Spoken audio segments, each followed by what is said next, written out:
Welcome to our channel. If you want to connect your Apple TV to Wi-Fi, follow this full tutorial to get your device online and ready for streaming. Step 1. Turn on your Apple TV by pressing any button on the Siri remote and wait for it to boot up.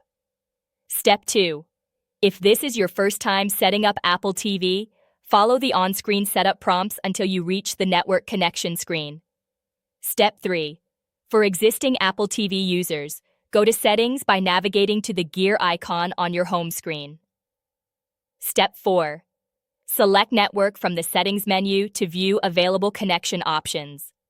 Step 5. Choose Wi-Fi and wait for your Apple TV to scan for available wireless networks in your area. Step 6. Select your Wi-Fi network name from the list of available networks that appears on screen. Step 7. Enter your Wi-Fi password using the on-screen keyboard. You can use the Siri remote to type or use your iPhone nearby to automatically enter the password.